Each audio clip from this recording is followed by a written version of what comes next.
Bienvenue sur les Rendez-vous Experts, le podcast destiné aux conseillers en gestion de patrimoine et courtiers, partenaires de Cardif.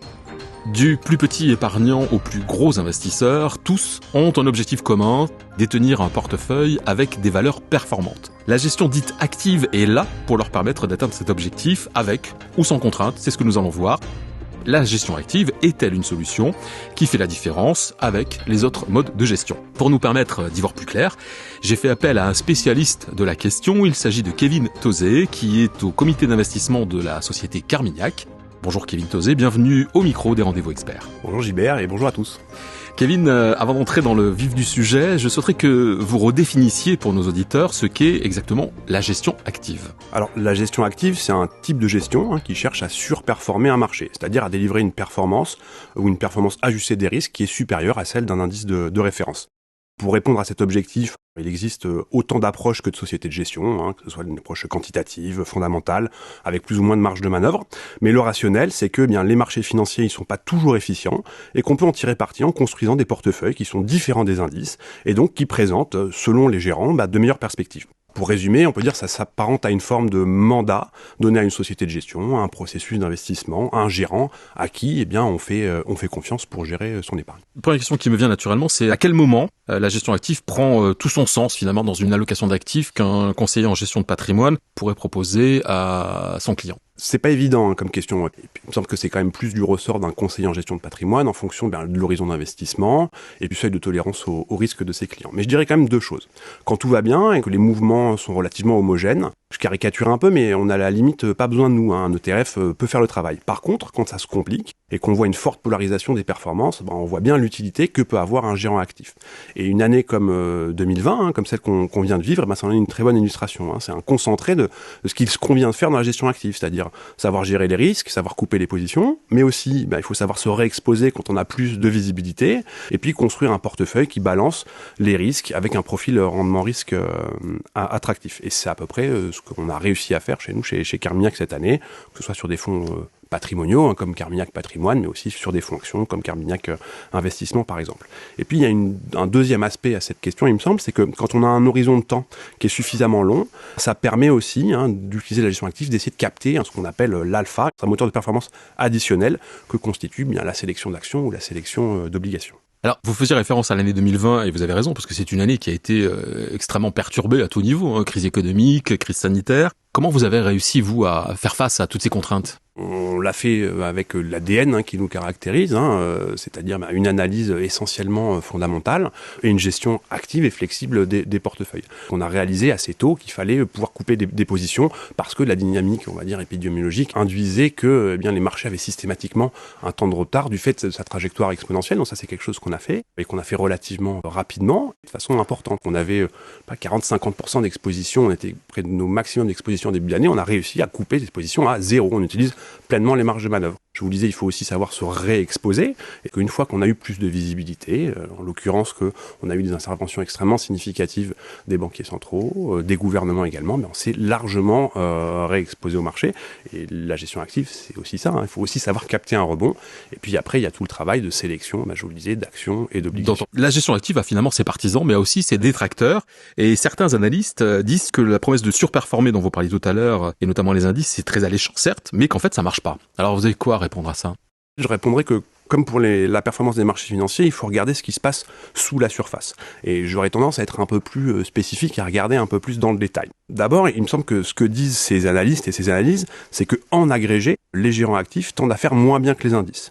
Mais par contre, si la majorité, on va dire, des gérants actifs sous-performent, il y en a quand même une partie, plus ou moins importante en fonction, encore une fois, des univers de ces gérants d'actifs, qui, eux, font mieux que les indices. Et c'est justement tout l'objet de la sélection de fonds, telle que réalisée, par exemple, par des conseillers en gestion de patrimoine, qui est bien d'essayer d'identifier ces gérants qui ont une capacité, eux, à surperformer les indices dans le temps. Pour moi, un deuxième aspect, c'est que ce type d'études tend aussi à donner des résultats qui sont très différents en fonction des classes d'actifs et des univers d'investissement. Et les gérants actifs, ils tendent à faire beaucoup mieux dans des univers globaux, par exemple, ou dans le monde obligataire. Et c'est justement sur ces segments-là que nous, Carmignac, on est présent. Il me semble que la meilleure réponse à apporter à ces critiques ou ces doutes, c'est la performance relative des portefeuilles. Et là aussi, si on a des fonds comme Carmignac Émergent, notre fonds d'action émergente, des fonds obligataires comme Carmignac Unconstrained Credit ou Carmignac Euro Fixed Income, ou là encore nos fonds patrimoniaux, ils sont référencés, ils sont sélectionnés par des conseillers en gestion de patrimoine, par des gérants sous mandat, par des gérants de fonds, c'est bien qu'ils démontrent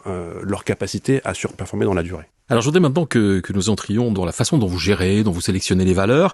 On l'a bien compris en vous écoutant depuis le début de cet entretien, Carmignac a dans son ADN la gestion active. Alors comment faites-vous justement donc pour gérer en gestion active ? Carmignac, on ne propose que de la gestion active. Et on reste pas, on va dire, collé à une allocation stratégique, qu'on rebalance à la marge ou collé à un indice. Quand on a pu se forger des convictions fortes, on les applique.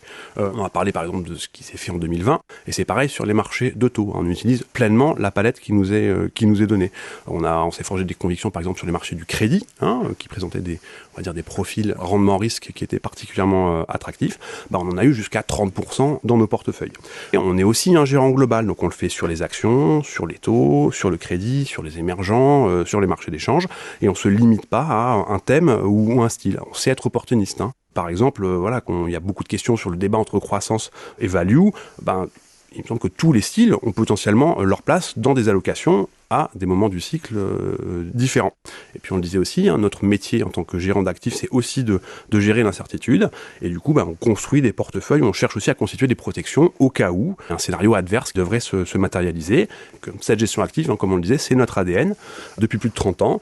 Et c'est bien, encore une fois, dans ces phases de crise, de choc, et les répercussions qu'elles peuvent avoir, qu'on se démarque. Et ça, pour nous, c'est particulièrement important parce que c'est comme ça aussi qu'on constitue de l'épargne sur le long terme. C'est important de participer au dynamisme et à la performance des marchés afin de faire croître son épargne, mais c'est aussi important de savoir protéger un portefeuille afin que un choc donné ne vienne pas effacer des années d'épargne péniblement ou longuement constituées.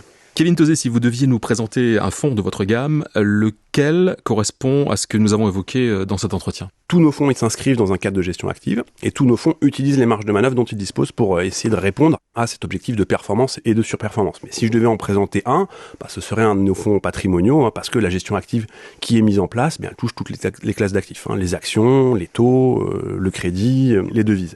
Alors celui qui vient en tête, bien évidemment, c'est notre fonds étendard Carmignac Patrimoine, bien sûr. Mais on a lancé fin 2017 un fonds qui s'appelle Carmignac Patrimoine Europe. C'est un fonds qui traversait déjà deux crises, qui s'en est extrêmement bien sorti. Et sur ces 3 ans, c'est un fonds qui délivre une performance de plus de 9% par an en rythme annualisé, là où, pour parler de gestion active, son indice, par exemple, lui, génère une performance de plus de 4% sur cette même période-là.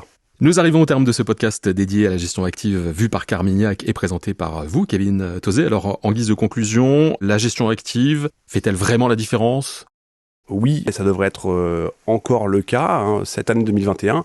Pourquoi ? Parce qu'on a vu des mouvements de montagneristes et sur les marchés d'actions, et sur les marchés de taux, et sur les marchés de crédit. On est dans un contexte qui est quand même particulièrement délicat, difficile, avec des niveaux de valorisation là aussi sur les marchés d'actions, sur les marchés du crédit qui sont relativement élevés, un contexte de taux très bas, et donc là aussi très important, il me semble, de pouvoir bien sélectionner sur quels actifs on veut être investi, et au sein de ces classes d'actifs-là, sur quelles actions, sur quelles obligations on croit dans l'avenir. Merci Kevin Tauzet. Merci. Et merci à vous d'avoir écouté les Rendez-vous Experts. Si vous avez aimé l'émission, n'hésitez pas à la partager avec votre réseau, à donner des étoiles. N'hésitez pas non plus à nous faire part de vos remarques, de vos questions, mais aussi des sujets que vous aimeriez voir abordés sur les Rendez-vous Experts.